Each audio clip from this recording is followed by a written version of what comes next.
예, 우리 종료주일이죠. 할렐루야 샬롬하고 더 많은 축복, 예, 주님께서 이제 아까 보신 화면대로 예, 예루살렘에 입성하시는 그런 모습 저희들 봤습니다. 우리 할렐루야 샬롬하고 축복해주는 시간, 저 뒤에 예지부터 앞으로 쭉 눈 맞추면서 축복합니다. 할렐루야 샬롬 축복합니다. 할렐루야 샬롬 샬롬 샬롬 샬롬 샬롬. 특별히 희성이는 감기가 나을지어다. 할렐루야 하나님 사랑합니다. 여러분 주 안에서 축복합니다.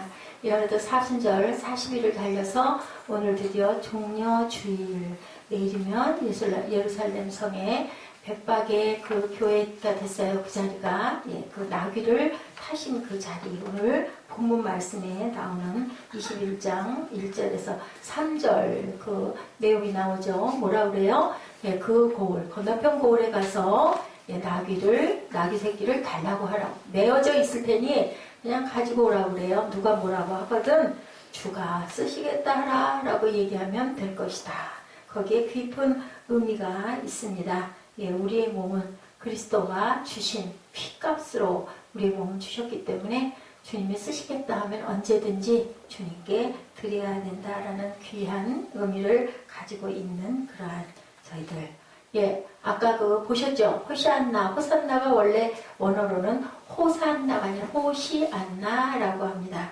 예, 우리 거기에 그 자리에 다윗의 자손이요 하고 메시아가 오셨다라고 찬양하고 송축하고 막 퍼레이드 하죠. 아마 그때는 그 뭘 뿌리는 거는 없었을 것이고 바닥에다가 레드카펫을 깔듯이 옷을 깔고 예수님께도 또 나귀에 옷을 제자들이 옷을 이렇게 깔아드리죠. 거기 앉으시라고. 그리고는 군중들이 모든 무리라고 그랬어요. 거기는 거의 모든 무리들이 다 이렇게 양쪽으로 예, 행렬에 서서 바닥에다가는 종려나무가지를 깔고 옷을 깔고 예, 다윗의 자손이 오신 것을 막 기뻐하고 소망을 품고 함성을 지르고 뭐라 그래요? 아까 그 내용도 나와 있죠. 군중들이. 근데 과연 저와 여러분은 그 자리에 있었는가? 한번 깊이 묵상하는 시간 갖도록 합니다. 거기에 너 있었는가 하려다가 제가 오늘 호산나 인더 하이스트라고 해서 맨 끝절에 보니까 그렇게 나와 있더라고요. 예, 높은 곳에 계신 호산나 찬양한다. 예, 그 의미가 좋아서 그렇게 잡아봤는데요. 우리 이 군중들의 세 개의 얼굴, 어떤 얼굴들이 있었는지 묵상하면서 저는 여러분은 과연 예, 그 자리에 있는 어떤 얼굴인가 깊이 묵상하는 시간 가져봅니다. 예, 십자가 사건을 둘러싼 군중들의 새 얼굴, 아까 호시안나 외치는 그 얼굴은 과연 어떤 얼굴인가? 어떤 얼굴이에요, 여러분들? 예수님을 환영하는 얼굴, 기뻐하죠? 왜 그렇게 환영을 했을까요? 예, 우리를 구하러 오셨다. 이제 로마 정권에서 우리를 자유케 해주려 오셨다라는 기대를 걸고 호산나 하고 축복을 했던 거예요. 예, 종려주일에 일어난 사건 나눠봅니다. 예수께서 예루살렘 성에 입성하실 때 어린 나귀를 타고 나귀 새끼를 타고 입성하실 때 군중들이 종려나무가지를 들고 찬양하며 환영하는 사건. 예, 어떤 사건? 환영하는 사건. 기뻐하는 얼굴 21장 6절이죠. 제자들이 가서 예수께서 명하신 대로 하여 뭘 명령하셨어요? 나귀 새끼를 끌고 오라 라고 얘기를 하신 거죠. 예, 감남산 동편 작은 벳박의 마을 근방에 예수님이 다다르셔서 말씀하십니다. 저 마을에 가서 거기에 나귀와 나귀 새끼가 있을 거니 그 새끼를 끌고 와라 라고 말씀해요. 예, 끌고 오라고 그러시죠. 끌고 옵니다. 7절에 뭐라고 그래요? 자신들의 겉옷을 벗어서 그 위에 얹고 예수님을 태워서 어디를 넘어? 감남산을 넘어서 해발이 900m는 안 되고 850m 정도 되는 그런 높은 산이라고 그럽니다. 예, 겟세마네 동산을 거쳐서 기드론 산을 넘어 나귀 횡련을 만들어 가고 있는 예수님의 모습. 예, 지금도 해마다 종려주일이 되면 성지순례 갔다가 그 기간에 딱 맞닥뜨려지면요, 그 거리에는 어김없이 벳박의 교회가 그 자리에 서 있어요. 예수님 출발하신 그 자리가. 예, 정말 신기한 건요, 그 밑에 한 300m쯤 아래에 벳박의 교회 안에는 누구의 무덤? 나사로의 무덤이 있다고 합니다. 기념이. 저희 블로그에 가시면 블로그 자료에 나와 있어요. 기념교회, 그리고 또한 그 벽화 그런 모습들 제가 여러분들 보시라고 올려놨으니까 한번 참고로 보시기 바랍니다. 자신들의 겉옷을 벗어서 그 위에 얹어드리죠. 그리고 행렬을 갑니다. 이스라엘 땅에 있는 그리스도인들, 또한 교단 지도자들, 순례자들, 순례객들, 또 관광객들, 모든 사람들이 똑같이 양쪽의 행렬에 누군가가 그리스도가 돼서 그죠? 행렬, 가장 행렬 같은 행렬이 이루어지고 있다고 합니다. 8절에 보면요, 제자들이 예수님을 낙이 새끼에 태웠다. 누가복음에 낙이 새끼. 그러면은 거기에 또 낙이 한 마리가 있어요. 무슨 낙일까요? 여러분들 엄마 낙이, 아빠 낙이? 누구 낙이? 아기. 아니, 새끼는 낙이. 예수님이 타신 건 아기 낙이고, 거기에 누가 있어요? 나귀 한 마리가 같이 가요. 큰 나귀가. 누굴까요? 엄마일까요? 엄마일까요? 아빠일까요? 여러분들? 엄마. 왜 다 엄마를 하죠? 응? 아마 아빠는 그 자리에 오지 않았을 것 같아요. 그죠? 어미낙이라고 정확하게 나와 있습니다.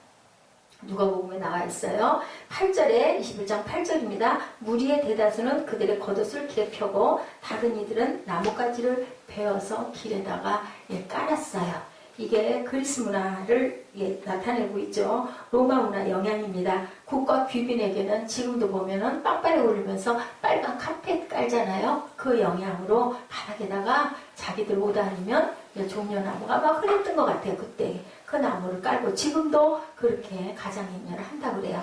예수님이 낙이 타고 오시는 길에 환영의 뜻을 표하는 기뻐하는 군중들의 얼굴이 첫 번째 얼굴이에요. 마태복음 21장 9절에 앞에서 가고 뒤에서 따르는 무리가 소리 높여 뭐라 그래요? 호산나 다윗의 자손이요. 지극히 높은 곳에서 오신 호산나 다윗의 자손. 히브리 말로는 호산나가 호시안나. 여러분들이 아까 말씀드렸어요. 무슨 뜻일까요? 구원하는 주님이시여. 메시아, 구원하는 주님이시여. 이렇게 들어오시는 주님의 메시아라는 것을 모두 다 어떤 얼굴로? 긍정적인 얼굴로, 마음으로 그렇게 바라보고 기뻐했던 그런 군중들. 구원의 희망의 염원의 내용은 각자 달랐을 거예요. 우리 아까 말씀하시던 기도가 각자 다르듯이. 여러분들 제가 요즘에 그 축복 기도하는 부분을 조금 바꿨죠. 성경 말씀을 증거를 해주시면 조금 더 좋으실 거예요. 마음에 감동이 오는 구절 얹어주시면, 아니면 제가 그 내용을 가지고 마음에 감동이 오는 성경 말씀으로 대언을 해서 축복을 합니다. 세세하게 하지 않더라도 여러분들 이해하시기 바랍니다.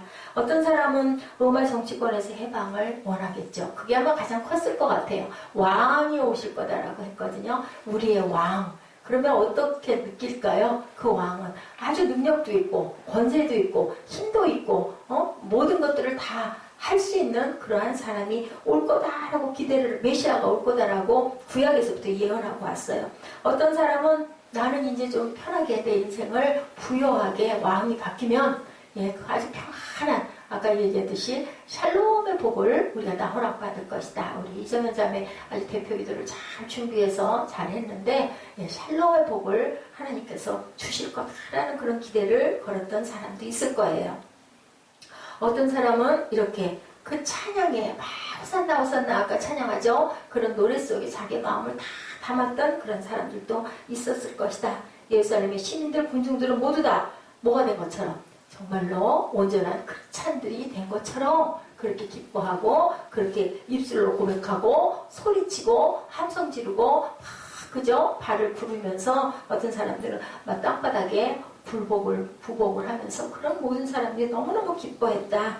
이런 무리들의 환영과 박수는 무엇일 수도 있다? 아까 그 자막에 제가 아까 잠깐 봤는데요. 제 쪽에서는 자막이 잘 안 보여요. 화면이 작아서. 아까 우리 꿈덩이들 시간에 봤죠. 앞쪽 자막에서 보니까 뭐라 그래요? 군중 심리일 수도 있다. 그런데 그 군중 심리를 연구하는 학자들이 그렇게 얘기를 합니다. 군중 심리도 뭐가 일어날 수 있다? 회개가 일어날 수 있다. 잘못된 것에 대한 것을 우리 막 통성으로들 기도할 때 그럴 수도 있다. 그렇게들 얘기를 합니다. 남이 하니까 나도 하고, 가족 중에 누군가가 예수 믿고 같이 가자 하니까 사무엘 눈 좀 뜨고, 사무엘 아주 눈을 감고 막 움직이네. 움직이는 것 자체를 버릇된다 이렇게 얘기를 했지. 눈 좀 떠. 눈 안 뜨면은 이따가 목사님이 사무엘 데리고 어디 안 돌아다닐 거야. 응? 데이트를 안 할 거니까 눈을 뜨고 집중을 해서 그냥 눈을 좀 맞추도록 해. 이쁜 눈을 왜 맨날 감고 앉아 있어? 아예 눈을 감아. 뜨라니 그래도 감네. 네, 이렇게 예수님을 엄청나게 온전한 크리스찬이 된 것처럼, 그런데 과연 그 사람들이 정말 다 모두 다 예수를 믿을까? 가족 중에 누군가가 교회 나갔다고 따라 나오고 새벽 기도 가면 좋대. 기도가 잘 응답이 빠르대. 가자. 또 새벽에 조금 일찍 일어나면 건강에도 좋대. 정신 건강에도 좋대. 그래서 또 새벽 기도 나가시는 분들도 있어요. 그들이 찬송하니 나도 찬송하고, 예배하니 나도 예배하고, 헌금도 좀 적당히 드려야지 그 교회도 또 이렇게 유지를 해야 되니까, 그래서 내 정도에 이 정도는 나도 할 수 있으니까 하고 하는데, 그것이 온전한 크리스찬이고 예수를 정말 믿는 것일까? 이 부분에서는 미지수다라고 얘기를 하는 거죠. 군중 심리가 발동이 될 수도 있다. 그 차원일 수 있다. 예수님을 환영하는 그 인파 속에는 예수를 믿고 정말 메시아가 왔다라고 믿는 사람도 있지만, 모두 다 우우 하니까 나도 우우 하고 같이 좋은, 오니까 축하하는 행사니까 같이 따라했을 수도 있다. 그러면 저와 여러분이 그 시대에, 그때 거기에 섞여 있었다면 과연 어떤 모습으로 그 안에서 있었을까? 글쎄요, 저도 생각을 해봤어요. 저도 아마 거기서 막 산다 하고 아마 누구보다 더 열정적으로 발을 굴르면서 펄펄 뛰면서 종려나무까지를 흔들면서 바닥에다 깔면서 내 옷도 내 가디건 정도도 막 깔아가지고 막 앞에 더 앞에 치쳐나가가지고 막 눈물을 흘리면서 그럴 것 같아요. 제가 저를 한번 거기에다 대입을 해봤어요. 여러분들은 어떨까? 목청껏 찬양했을 것 같아요. 목이 터져라고, 그죠? 내 목소리가 주님께 들리도록, 이랬을 것 같아요. 이런 경우 군중심리는 굉장히 좋은 쪽으로, 어떤 쪽으로? 긍정적인 쪽으로 작용한다. 군중심리의 순기능이라고 합니다. 자, 사무엘 목사님 말씀 들어요? 응? 이제 또 눈 뜨고 있으니까 막 옆 사람하고 신나게 얘기해야 되네. 그러면 될까? 그럼 안 되겠지. 예배 방해하면 안 돼요. 좀 같이 눈을 좀 맞춰줘요. 심리학자들이 얘기하고요. 또 신학자 리버가 개인은 도덕적일 수가 있는데 집단은 도덕적이기가 어렵다라고 얘기를 해요. 나는 정말 그러고 싶지 않은데 다들 그런 분위기야. 직장에서 그러죠. 또 선거 유세 때 특히 그러죠. 나는 그 사람 개인적으로 별로 마음에 안 들어. 근데 우리 고향 출신이래. 어디가 그래? 전라도하고 경상도가 그런다고 그러죠. 무조건 뽑아야 돼. 개인이 중요한 게 아니라 그냥 집단에서 그 사람 밀어야 돼. 우리 이쪽 도에서 국회의원이 나와야 돼. 대통령이 나와야 돼. 이런 것 때문에 나는 그 사람에게 아무런 관심도 호감도 또 개인적으로 별로 원하지도 않아도 그럴 수 있다는 거예요. 그렇기 때문에 집단은 도덕적이기가 어렵다라고 얘기를 했다는 거죠. 개인적으로는 정말 좋은 사람인데 집단적인 이익을 위해서 누군가를 막 그냥 아주 정말 밟아서 매장을 시켜버리는 경우도 있어요. 그 사람하고는 아무 원한도 없고 아무 관계도 없는데, 많은 심리학자들은 이렇게 군중은 도덕적이기가 어렵다. 근데 아마도 그날 호시안나 외쳤던 그 자리에도 예수를 정말로 믿는 자들이 있었겠냐. 왜냐하면요, 5일 후에 어떻게 됐어요? 그 사람들이에요. 그 무리들이에요. 또 거기서 뭐 했어요? 십자가에 못 박으셔서 바나바는 놔주셔서. 빌라도가 무척 애썼어요. 이 사람은 죄가 없다 재판을 해보니 어떤 사람들이 십자가에 못 박혀요? 정치범들, 반란범들, 아주 흉악한 도적들, 사람을 막 죽이고 아주 극악무도한 사람들만 십자가 처형을 그때 했어요. 근데 이 예수라는 사람은 고발을 해서 붙잡아와서 신문을 해보니 그렇게 할 만한 그게 아니다. 6월절 기간이었거든요. 6월절은 어떻게 해요? 거기 죄수 중에 한 사람을 놓아줄 수가 있어요. 뭐 해서? 매로 쳐서. 본문에 보면 나와 있죠. 매로 쳐서 놔주려고 했더니 그냥 난리가 났어요. 못 박으셔서. 할 수 없이 빌라도는 그렇게 하고 뭐라고 그래요? 내 손에는 아무런 죄도 없고 내 손에는 그 부분에 대한 책임을 나는 지지 않겠다라고 누구의 유대인들에게 얘기하고 넘겨주죠. 근데 결국 빌라도 어떻게 됐어요? 정신 이상으로 자살해요. 못 견디는 거죠. 고통스러워서.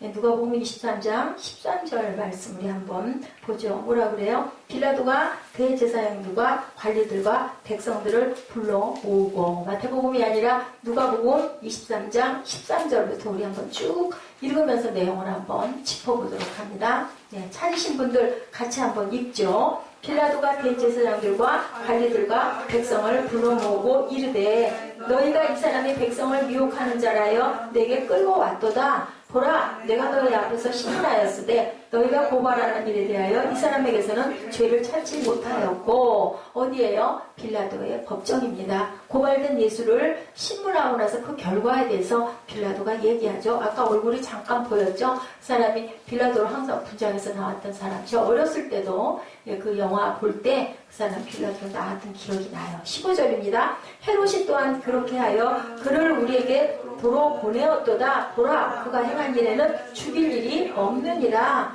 이거 말씀, 성경 말씀이에요. 그럼 판결을 하죠. 뭐라 그래요? 16절에 그러므로 때려서 놓겠노라. 6월절에 한 명은 살려줄 수 있으니 이 사람은 그렇게 십자가에 못 박을 만한 죄를 지지는 않았어. 때려 놓겠다 그러죠.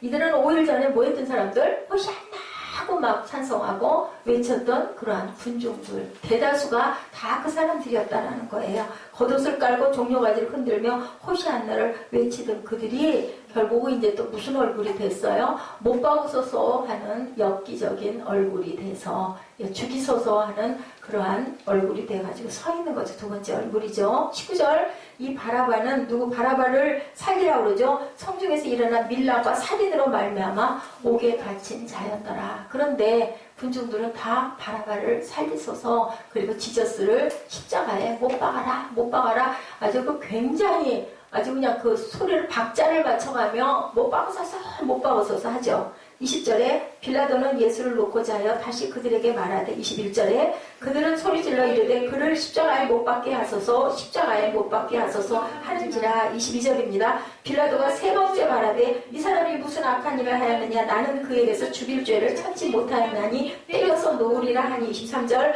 그들이 큰 소리로 재촉하여 십자가에 못 박기를 구하니 그들의 소리가 이긴지라. 24절 이에 빌라도가 그들이 구하는 대로 하기를 언도하고. 25절 그들이 요구하는 자 곧 밀란과 살인으로 말미암아 옥에 갇힌 자를 놓아주고 예수는 넘겨주어 그들의 뜻대로 하게 하니. 네, 그렇게 했다라는 얘기를 하고 있습니다. 누가복음 23장 18절에 우리가 일제히 소리를 질러 이르되 이 사람을 없이 하고 바라바를 우리에게 놓아주소서 하니.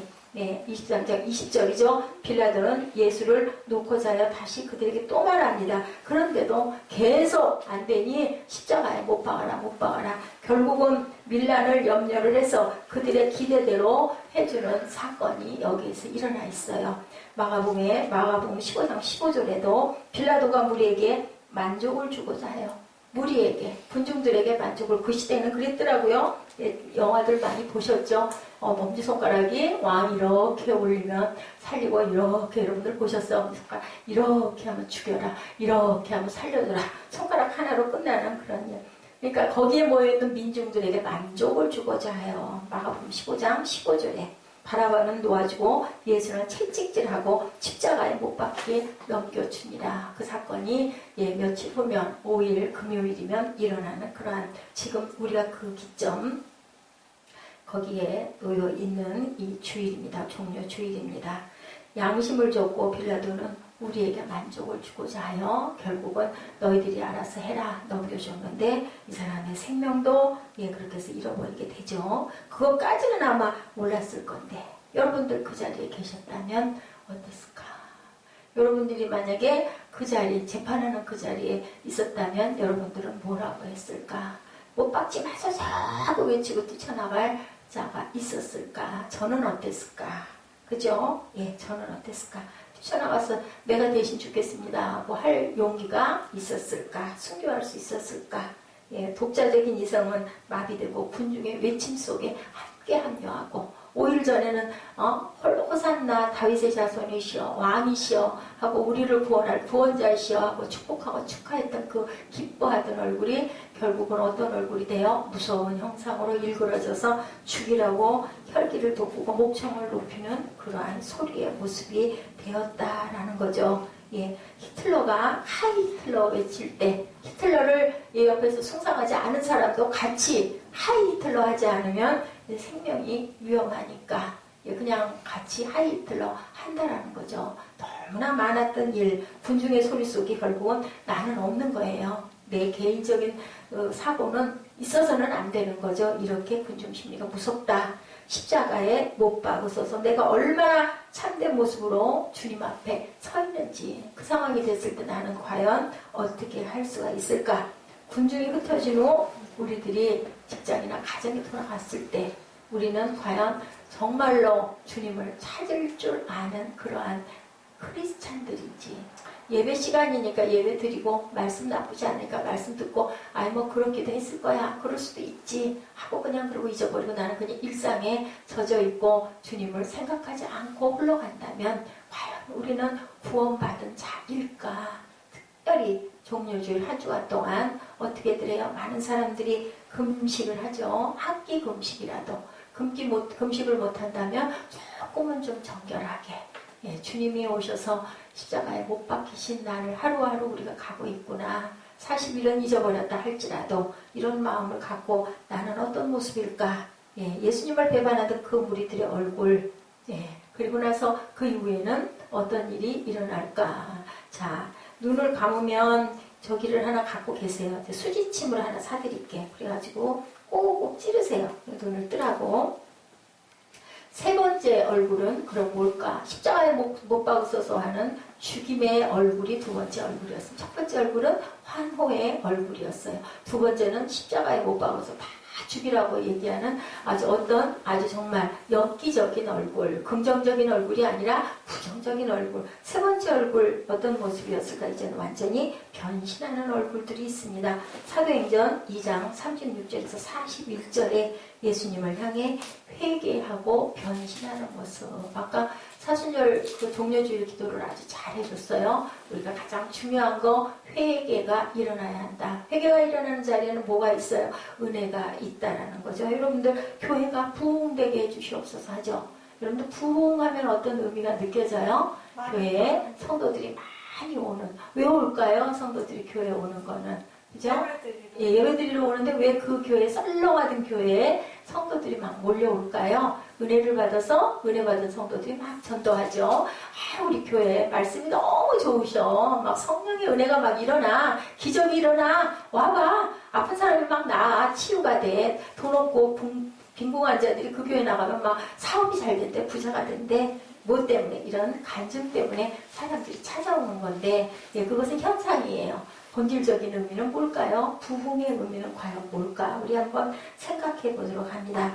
사람들은 성령의 충만의 말씀을 전하는 베드로 앞에 이 내용 안에 반응하는 모습이 사도행전 2장 36절에서 41절에 보여지고 있어요. 회개도 군중의 반응 속에서 일어날 수가 있다. 여러분들 아까 말씀드렸죠. 군중 심리. 회개도 군중의 반응 속에서 일어난다. 오순절 이후에 제자들의 변화.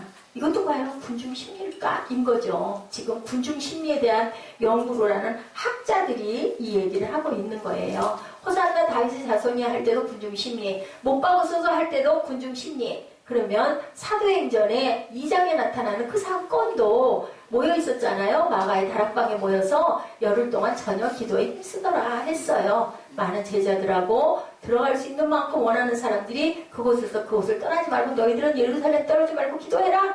내가 성령을 부어줄 것이다. 보내줄 것이다. 약속하고 예수님이 가셨거든요. 그럼 이것도 여기에 모여있는 사람들도 기도하는 사람들도 어쩌면 그냥 좋대. 그러니까 나도 한번 해볼까?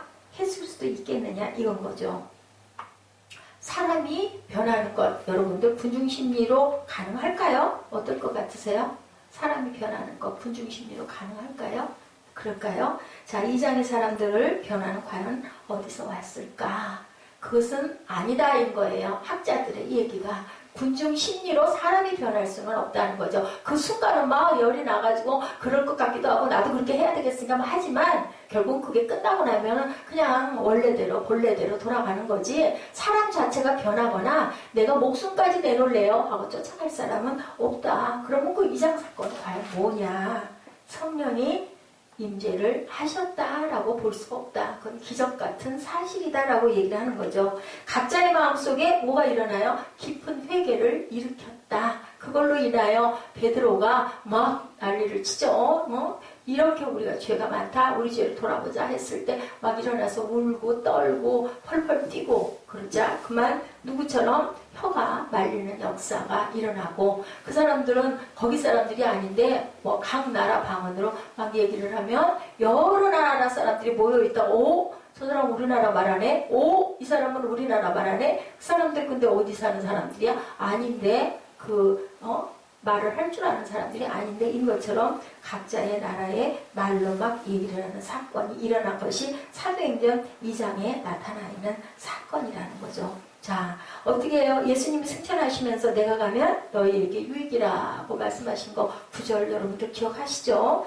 또한 요한복음 16장 8절에 뭐라고 말씀하세요? 그가 와서 오신다고 그래요. 오면 죄에 대해서 의에 대해서 심판에 대해서 세상을 책망하시리라. 9절에 죄에 대하여 하면 그들이 나를 믿지 아니합니다. 의에 대하여 하면 내가 아버지께로 가니 너희가 다시 나를 보지 못하며 11절에 심판에 대하여 하면 이 세상 임금이 심판을 받았습니다. 12절 내가 아직도 너에게 이를 것이 많으나 지금은 너희가 감당하지 못하리라 라고 얘기를 하시고 주님께서 승천하신 사건이 나와 있어요. 요한복음에. 그리고 사도행전 2장 37절부터 우리 잠깐 보죠. 사도행전 2장 여러분들 함께 고백해 봅니다. 어떤 사건들이 일어나고 거기에 답은 어땠고 어떻게 해서 베드로가 막 외치고 3,000명이 하루에 막 회개를 했다고 그러죠. 3,000명, 4,000명이 회개를 하는 역사가 일어나고 거기에서 뭐가 서요? 교회가 서는 역사. 37절입니다. 그들이 이 말을 듣고 마음에 찔려 베드로와 다른 사도들에게 물어 이르되 형제들아 우리가 어찌할꼬 하거늘 어떻게 해요? 36절에 뭐라고 그러세요? 그런즉 이스라엘 온 집은 확실히 알지니 너희가 십자가에 못 박은 이 예수를 하나님이 주와 그리스도가 되게 하셨느니라. 그러니 우리가 어찌할꼬 한 거예요. 십자가에 못 박았어. 누가? 우리가. 누가? 아까 얘기했지. 누가? 내가. 누가? 내가 못 박았어. 누가? 희생가. 누구를? 예수님을. 어디에? 십자가에. 근데 예수님은 왜 못이 박혔다? 우리를 위해서. 어떻게 해주려고? 살려주시려고. 기가 막히죠? 그러니까 베드로가 어떻게 할꼬 하고 울고 통에 잡고 나는 죄인입니다. 나는 내가 예수님, 내가 우리 주님을 십자가에 못 박았습니다라고 울면서 그 자리에서 3,000명씩 하루에 5,000명씩 회개가 일어나면서 거기에 뭐가 세워졌을까요? 기도하는 집이 됐으니 교회가 세워졌다. 이거 광야교회 우리 말씀 나눴죠? 금요일날 말씀 나눴나요? 광야교회는 뭐라고요? 광야에서 하나님을 예배하는 모든 사람들이 있는 그곳이 바로 교회라고 얘기를 하죠. 이게 바로 부흥이에요. 아까 제가 부흥에 대한 말씀을 드렸었죠. 성도들이 많이 성도가 없던 교회에 성도가 많이 몰려있는 그것이 부흥이 아니고요. 이렇게 회개가 일어나는 것이 부흥이라는 거죠. 영적 각성이 일어나는 거. 그러고 나면 열매가 어떻게 맺힐까요? 우리 이정현 자매처럼 화분도 사오고 맛있는 것도 사다 주고 아이고 목사님 감사합니다. 뭐 맛있는 캔디 사다가 나눠주고 왜요? 감사하니까 아유 제가 은혜를 받아서요. 아유 직장도 좋은 데 생기고요. 너무 마음이 기뻐요. 피곤한지도 모르겠고요. 수요일날도 금요일날도 나는 기도하러 올 거예요. 직장 가니까 피곤하고 집도 머니까 안 올 수 있는데 아우 그래도 저는 교회 가는 게 너무 좋아요. 그런 사람들이 많으면 어떻게 돼요? 주변에다 간증하겠죠. 내가 이렇게 기도했는데 우리 교회에서 기도하면 너무너무 은혜가 충만해. 너무 좋아. 우리 같이 가자. 이렇게 된다는 거죠. 그렇게 돼서 부흥이라는 건 일어나는 거예요. 실제적인 부흥은 뭐라고요? 내 마음에 회개가 일어나는 거. 내가 잘못했구나. 내가 우리 주님을 슬프게 했구나. 내가 이런 죄를 졌구나. 내 형제에게 내가 이렇게 못쓸 짓을 했구나라는 것이 깨달아진다라는 거죠. 리바이벌이라고 해요. 리바이벌. 영적 각성. 그게 부흥이에요. 저희 교회도 부흥이 일어났어요. 그죠? 예, 저희 교회도 1호 그 성도님으로부터 시작을 해서 저는 가만히 생각을 해보면 다들 성령들을 받으셨어요. 성령의 열매가 맺혀지지 않으면 교회의 기도가 끊어져요. 기도가 끊어질 쯤 되면 누군가 그래도 작은 곳에서 미미한 소리로 하나가 전혀 그럴듯하지 않은 쪽에서 그죠? 기도가 일어나죠. 그 꽃이 피죠. 그러다 보면 함께 기도하게 되고 눈물 뿌려 울게 되고 그러다 보면 내 죄가 생각이 나고 그래서 기도하고 고하게 되죠. 1905년 평양 대부흥 운동도 바로 이랬어요. 예, 길선주 목사님이 그때 장로님이셨다고 그러죠. 안수 집사님이시고 장로님이셨을 때 벌떡 일어나가지고 내가 죄가 많습니다. 그랬더니 또 저쪽에서도 새벽 기도해서 벌떡 일어나가지고 어떤 목사님이 그 얘기를 하셨대요. 예, 친구 목사님 돌아가시면서 내 재산을 이거를 잘 이렇게 정리해 주시오 하고 자기 재산을 자기 처자를 맡기면서 해줬는데 그만 거기서 10,000원을 내가 떼먹었습니다. 라고 회개를 시작을 했다고 그러죠. 그랬더니 저도요 하면서 일어나서 얘기를 하면 엉엉 울고 서로 소리를 지르면서 고하면서 울고 엎드려서 자복을 하고 그 일이 계기가 돼서 그 일대에 그죠? 평양이에요. 평양. 이쪽 남한이 아니라 그 일대에 부흥이 일어난 게 영적 각성으로 교회들이 일어나는 사건이 있었다. 어디에만 부흥은 무엇으로 시작이 된다? 회개에서 시작이 되는 거예요. 축복을 받은 것에서 시작이 되는 게 아니라 내가 잘못했습니다. 내 죄입니다. 거기서 시작이 된다라는 거죠. 성령의 거룩한 임재 앞에 거룩한 영적 각성. 이거는 군중 심리는 아니다. 그런데 뭐는 필요해요? 그 분위기는 필요한 거죠. 누군가가 고백하니까 나도 마음에 울림이 오는 거죠. 울면서 고백하니까. 그렇지 않은 사람은 아무도 없거든요. 그 문제는 아니어도 다른 부분이어도 나는 돈을 떼먹었습니다. 근데 나는 누구를 미워했습니다. 나는 누구를 해쳤습니다. 나는 누구를 비판했습니다. 얼마나 많겠습니까? 아닌 사람은 하나도 없죠. 네. 여러분들 패션 오브 그 크라이스트 보셨죠? 저는 그 영화를 전체를 다 본 것 같지는 않은데 너무 잔인하다 그러죠? 볼 수가 없을 만큼. 제가 오늘 우리 꿈덩이들 사순절 그 종려주일 그 뭐를 같이 동영상을 볼까 고심을 일주일 동안 했죠. 근데 내용들이 뭐 다 너무나 눈을 뜨고 볼 수가 없을 만한 아주 다 똑같아요. 사순절 영상들은. 아픈 영상들인데 그 유일하게 오늘 본 그 영상이 너무 제가 마음에 아름다운 영상으로 근데 말씀이 굉장히 많죠. 그래서 오늘은 다 빼고 그냥 말씀 쭉 보면서 영상으로 느끼면서 어떻게 우리를 구하시려고 가신 그리고 다시 오신 하나님, 예수님, 성령님을 전하자. 그런 감동이 와서 여러분들과 같이 나눴어요. 근데 오늘 본문 말씀이 또 똑같은 말씀이어서 아까 그 종려 주일 종려나무 흔드는 모습 그것을 같이 한번 보자고 그랬거든요. 근데 패션 오브 크라이스트는요 너무너무 잔인한 내용이 처음부터 끝까지 그냥 피바다였다고 그래요. 그랬더니 시사회가 끝나고 나서 한 기자가 그 감독에게 메리 깁슨이죠. 물어보죠. 당신은 이거를 영화라고 만드셨어? 이거는 완전히 영화가 아니라 하나의 기록이다. 네, 다큐멘터리다. 잔인한 다큐멘터리다 라고 얘기를 했대요. 그랬더니 감독이 맞습니다. 그렇습니다. 라고 얘기를 했대요. 뭐라고 대답을 했냐면 예, 잔인하죠. 인간의 죄가 잔인합니다. 라고 대답을 했다고 합니다. 옆에서 소리 내지 좀 말아주세요. 내버려 두세요. 굉장히 가깝거든요. 소리가 다 들려요. 저한테. 집중이 안 되니까 그냥 놔두세요. 그랬더니 한 사람이 또 물어봤더니 한 기자가 혹시 반안티는 아닌가? 그 누가 유대인들을 비방하려고 유대인들이 예수를 죽였다라는 비방을 하려고 당신 의도적으로 이걸 만든 거 아니요? 아마 유대인 기자는 아니었을까 인 거죠. 그랬더니 아닙니다. 저는 추워도 그런 뜻으로 그 영화를 만든 것은 아닙니다. 그랬더니 그 사람이 다시 누가 예수를 죽였어? 라고 질문을 했다고 그래요. Who killed Jesus? 했다고 그러죠. 예수를 누가 죽였느냐? 거듭 묻습니다. 감독이 되묻습니다. 예, 꼭 대답을 듣고 싶습니까?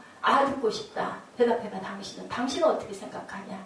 그랬더니 답이었어요. 그게 제가 여러분들에게 아까 질문했죠. 누가 예수님 죽였어요? I killed him. 예, 그 메리 깁슨의 대답이에요. 내가 죽였습니다. 내가 예수님을 십자가에 못 박은 장본입니다. 이렇게 대답을 했다고 합니다. 예, 그러면서 그분의 얘기가 그 영화의 서두에 나온 한 성경 구절을 모르십니까? 뭐라 그랬어요? 이사야 53장 말씀이죠. 예, 그가 찔림은 우리의 허물 때문이요. 예, 그가 상함은 우리의 죄악 때문이라. 그가 징계를 받음으로 우리는 평화를 누리고 그가 채찍에 맞음으로 우리는 나음을 입었도다. 이것이 바로 십자가의 도라는 거죠. 메리 깁슨이 그렇게 말을 했어요. 패션 오브 크라이스트의 이사야 53장 5절 말씀이 앞구절에 쭉 흐르면서 이것이 바로 십자가의 도다. 주님께서 우리를 위하여 우리가 죽였는데 의도적으로 알고 계시면서 우리는 부활절이 있기 때문에 사순절이라고 해도 종려주일이라고 해도 별로 슬프지 않아요. 왜냐하면 어머 예수님 살아나셨는데 아주 돌아가신 게 아닌데 우리가 예수를 믿지만 다 아니까 그렇기 때문에 마음이 덜 애통한 건데 정말로 만약에 그걸 모른다고 생각을 해보세요. 우리가 믿던 따르던 그러한 우리의 주님이 우리의 그 스승이 돌아가셨어. 이제 못 봐.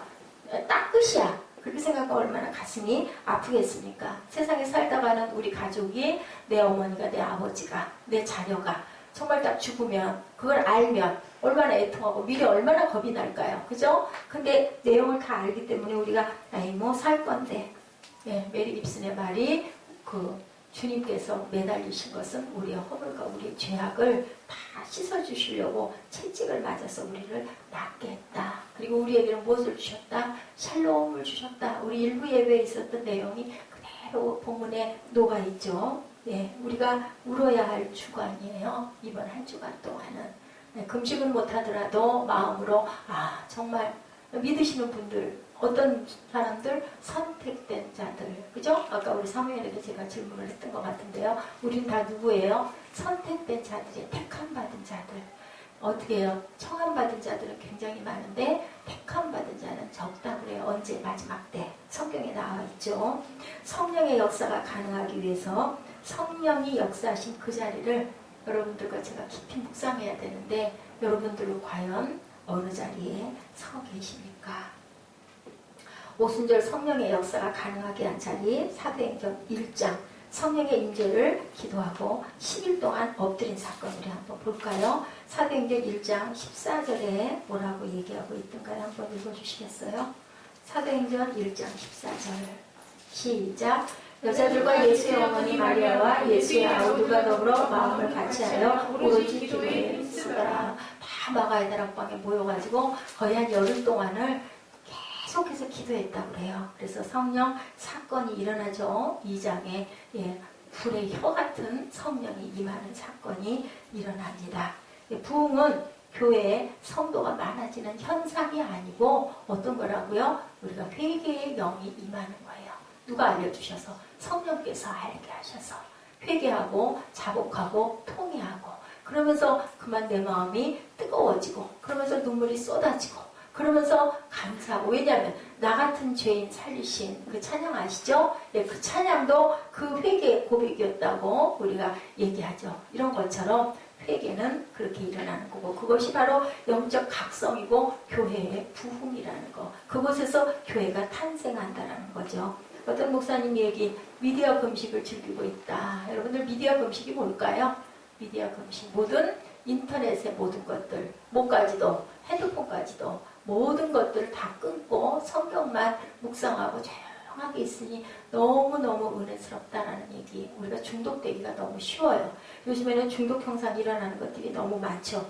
음식만 금식하는 게 아니라 그런 것들을 끊고 좀 우리가 정말 정결해지자. 내 본래의 모습으로 좀 돌아가자. 목회하다 보면 바쁘신 목사님들은 정신이 없죠. 뭐 묵상하고 말고 할 틈도 없는 거죠. 그냥 성경 한 권 가지고 무조건 뛰어다니는 거죠. 그러다 보면 밤이 되고 식사자리도 얼마나 많습니까? 기도자리, 모임자리는 얼마나 많습니다. 자기를 찾을 수가 없는 거예요. 그래서 우리를 찾는 조용한 시간 나의 영혼아 잠잠히 뭐를 해라? 하나님을 바라라. 기쁨의 눈물 그것이 터졌을 때 여러분들 그 마음의 환희 혹시 느껴보셨습니까? 마음에 정말 확 뭔가가 뚫리는 그러한 아주 그냥 아주 뭐라 그래야 될까요? 뭐라고 해야 될까요? 가슴이 터질 것 같은 그런 감동이 솟죠. 돈으로 될 수 없는 정말 생수가 솟는 그 시원함, 그 뜨겁고도 시원함, 여러분들 그거 한번 경험해 보셨나요? 호시안나며 찬양하고 소리치던 어느 굴곡 그 길목에 여러분들 계신지, 아니면은 못 박으소서 하는 그 자리에 계신지, 아니면은 이렇게 사도행전 2장에 일어났던 성령의 임재가 있었던 그 자리에 전혀의 기도에 힘쓰는 그 자리에 계신지, 여러분들은 무엇을 원하고 계신지 깊이 생각하는 시간 되시고요. 군중 심리에 휘말리지 말고 조용히 홀로 내 자리에서 예배 시간에 예배만 하고 딱 끝나는 게 아니라 정말 잠깐이라도 5분이라도 10분이라도 주님을 묵상하는 저와 여러분들, 그리고 독대하셔서 성령의 임재를 다시 구하는 그런 저와 여러분 되시기를 주님의 이름으로 축복합니다. 자, 사도행전 2장 35절부터 우리 한번 쭉 같이 말씀을 나눠보시고 결단하는 시간 갖도록 합니다. 사도행전 2장 35절부터 42절까지 함께 나눠보시죠. 시작. 내가 내 원수로 내 발등살이 되게 하기까지 너는 내 우편에 앉아있으라 하셨더라 하였으니, 그런즉 이스라엘 온 직원은 확실히 알지니 너희가 십자가에 못 박은 이 예수를 하나님이 주와 그리스도가 되게 하셨느니라 하니라. 그들이 이 말을 듣고 마음에 찔려 베드로와 다른 사도들에게 물어 이르되, 형제들아 우리가 어찌할꼬 하거늘 베드로가 이르되, 너희가 회개하여 각각 예수 그리스도의 이름으로 세례를 받고 죄사함을 받으라. 그리하면 성령의 선물을 받으리니 이 약속은 너희와 너희 자녀와 모든 먼데 사람 곧 주 우리 하나님이 얼마든지 부르시는 자들에게 하신 것이라고 또 여러 말로 확증하며 권하여 이르되, 너희가 이 패역한 세대에서 구원을 받으라 하니, 그 말을 받은 사람들은 세례를 받음에 이날에 신도의 수가 3,000이나 더하더라. 그들이 사도의 가르침을 받아 서로 교제하고 떡을 떼며 오로지 기도하기를 힘쓰니라. 아주 유명한 구절이죠. 예, 그렇게 기도하고 떡을 떼고 집집마다 돌아다니면서 음식을 나눈 사건이 사도행전 2장의 사건. 이것이 바로 뭐라고요? 부흥이라는 거예요. 이런 영적 각성의 부흥이 일어났을 때 성령께서 우리를 고치시고 만지시고, 그 겁이 많았던 베드로도 세상으로 튀어나가죠. 가만히 있는 자가 아무도 없죠. 의심 많았던 도마도 인도로 튀어나와서 껍질이 벗겨지는 그러한 순교를 하는 역사가, 이것은 군중 심리가 아니라는 겁니다. 성령의 온전한 역사. 그것을 뭐 했을 때? 우리가 구했을 때, 성령을 강구했을 때 우리에게 주시는 귀한, 세상이 돈으로 줄 수 없는 귀한 선물을 주시는데, 여러분들 이 창신절을 지난 종려 주일이 한 주간 동안 주님과 조용하게 독대하시는 저와 여러분 되시기를 주님의 이름으로 축복합니다. 아멘.